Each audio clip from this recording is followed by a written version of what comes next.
오늘은 응, 얘기해. 다 들어줄게. 얘기해. 뉴욕 증시 네. 동반 상승을 해주는 모습을 보여줬잖아요. 네. 거기에다가 이제 트럼프 2기 행정부가 출범을 싹 앞두고 이 정책 기대감들까지, 친기업 정책 기대감들까지 짝짝 올라오고 있는데, 어쩔 때는 이제 좀 내려가고 어쩔 때 올라오고 이렇게 격일로 튀어오르고 그러고 있잖아요. 네. 오늘은 그러면은 우리 국장은 괜찮을까?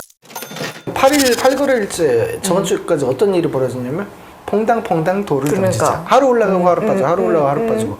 그러니까 외국인에 대한 연속에 대한 매수세가 최장 기간 계속 지금 데이터를 제가 뽑아보니까 7월부터 네. 현재 시점까지 연속 매수 일수가 가장 있었던 게 4일이에요. 4일. 그게 저저번 주에 4일 연속. 근데 그 4일 연속 매수했던 순매수 금액에 대한 합산, 네. 그리고 그 이후에 또 유출이 됐을 거 아니에요. 네. 그거의 합산을 봤는데 5분의 1이 또 날라갔어요. 그러니까 쌍끌이 매도하지 않았나요? 지난 금요일에? 그렇죠. 뭐 그런 것도 있고, 그러니까 데이터로 봤을 때 제가 보기에는 외국인에 대한 매수세가 그냥 다행인 것은 연속 매도세였잖아요, 그동안. 지금도 그렇긴 한데 한 번씩 지금은 사주면서, 그리고 연속 매수세가 조금 연장이 되면서 그런 부분들은 당연히 좋을 수밖에 없다. 그러면은 그런 상황에서 국민연금이 지금 최근에 중장기 투자를 하거든요. 네. 10조 정도를 담았어요. 우리나라에 대한 증시에 대한 악재는 이미 다 나왔어요. 없어요 라고 보는 게 맞아요. 근데 그런 상황에서 가장 좋은 메리트가 뭐냐? 너무 많이 빠졌기 때문에 가격이 싸다. 증시에서 박연 세일구가 있다. 그렇죠. 증시 자체 내에서 가장 호재는 싸다예요. 싸다.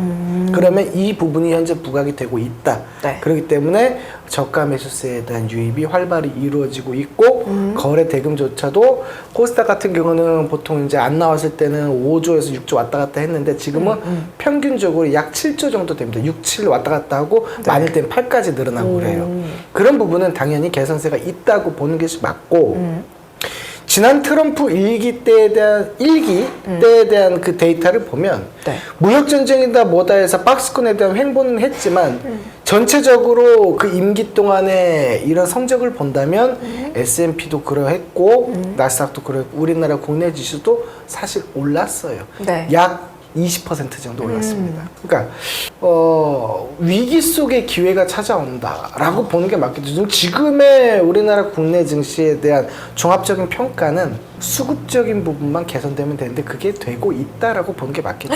해 뜨기 전에 가장 어두운 게 지금이다? 지금 이미 이제 새벽이 살짝 오고 있어요. 해가 살짝 뜨려고 있어요. 지금 같은 네, 때? 제가 매번 말씀드렸던 것은 그런 출발 시점이 언제냐라고 봐서 저는 단연 그 구정 이후라고 저는 계속 말씀 좀 드렸거든요. 네.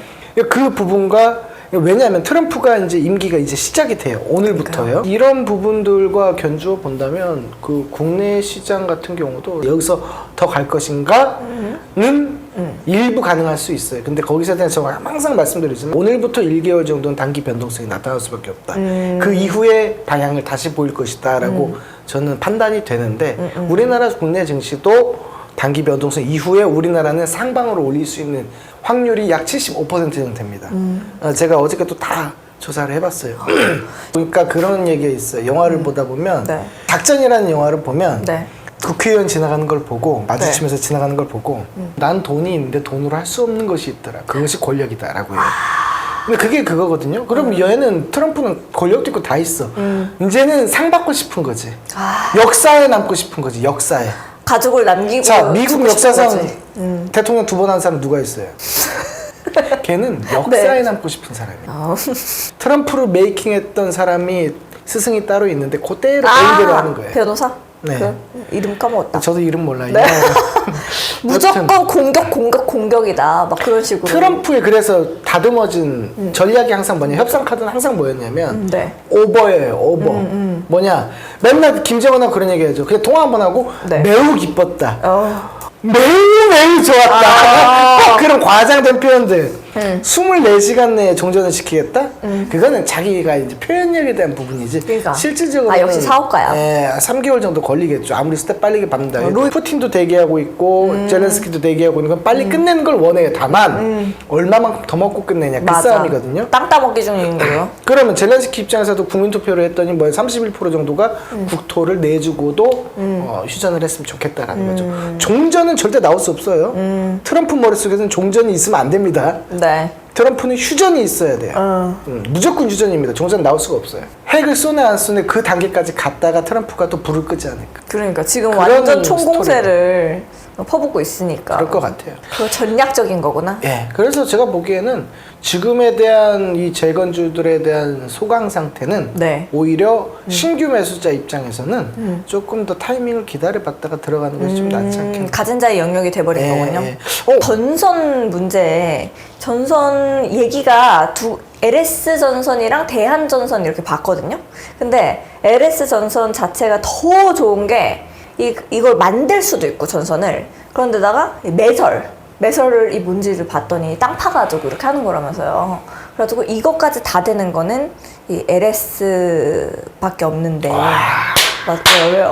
핵심을 정확히 짚었어요. 그래요? 해적 케이블을 할 수 있는 사람 그 기업들은 많지. 근데 어쨌든 KT 서브마린에서 네.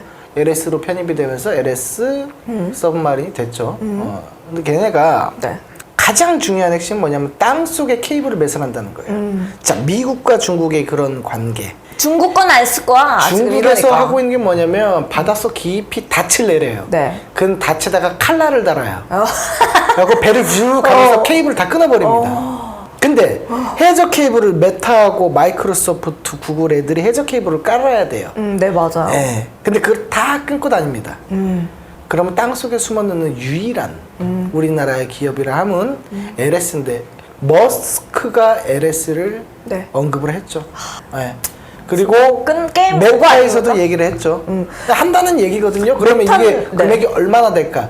장난 아니던데. 아, 장난 아닙니다. 메타가 무려 100억 달러. 그러니까 하나 14조 6천억 원. 메타만 그런 게 아니라 구글도 그렇고 지금 모든 빅테크 기업들이 다 이런 식으로 우리 이제는 광케이블 전선 이쪽으로 무조건 할 거다. 이러니까 그러니까 금요일에 근데 올라갔던 부분이 SK LS 에코에너지 그리고 LX 머트리얼즈가 따라가고 그 다음에 LS 마린 솔루션 또 LS 그룹주들이 이제 일렉트릭 네. 이렇게 해서 움직였는데 단연코 걔네들이 기술적으로 봤을 때 탄력성 있게 올라오는 거는 에코 에너지가 맞았는데 좀 괴리감이 있어요 사실. 팩트적으로 봤을 LS 때는 에코너지는 상한가 같죠? LS 에코너지는 상한가 하지 않았어요? 그렇죠. 그러니까 그 기술적으로 갈 수밖에 없는 자리였으니까 그냥 물 들어온 김에 노지는다고 갔을 뿐이지 찐스에주는 아닌 거예요. 저는 LS 그룹주라고 봤을 때 LS 엘렉트릭, LS 마린 솔루션인데 네. LS 마린 솔루션이 매설. 마린 전선. 솔루션을 보는 게 맞아요. 근데 두 개 같이 보는 건데 LS 전선이요. 특혜 하나를 선택해라고 했을 땐 저는 마린 솔루션을 컨택합니다. 왜냐면 얘네가 기업을 합병하기 이전에 KT 마린 솔루션일 당시에 네. 기업이 적자 상태에서 흑자로 돌아서면서 편입이 됐어요. 합병이 들어갔단 말이에요. 그러면은 우리가 저번에 그런 얘기 한번 했죠. 기업의 실적에 대한 추이를 가늠할 수 있을까요? 외국인들이 어떻게 삼성전자의 실적이 안 좋아질 걸 미리 알고 팔았을까요? 저는 뭐라고 대답했냐면 추이를 보면 알 수 있다라고 그랬어요. 자, 그러면 네. 마린 솔루션 같은 경우는 쭉 내려가다가 올라가다가 내려가다가 돌아서는 시점에 합병이 나오고 여기까지 갔어요. 그럼 여기에 대해서 이 기준선에 대해서 흑자 전환을 해버렸잖아요. 이 상황에서 얼마나 갔어? 많이 갔어? 아니지. 더 가야지. 당연한 논리예요. 시세의 논리까지 붙여보면 네. 감히 실적에 대한 부분인 추이를 예측할 수 있어요. 그러면은 우리가 이렇게 봤었을 때는 대한전선 쪽을 쳐다는 보지 말고 대한전선 같은 경우는 네. 우리가 단기적인 시각에서 볼 수는 있지. 근데 우리는 항상 말씀드렸지만 선택과 집중이 필요한 시기. 맞아요. 우리가 뭐 100억 가진 사람이 아니잖아요. 그러면 어쨌든 골라서 집중 투자를 해야 된다. 그랬을 그런 때는 논리죠. LS 네. 쪽이 Elon Musk.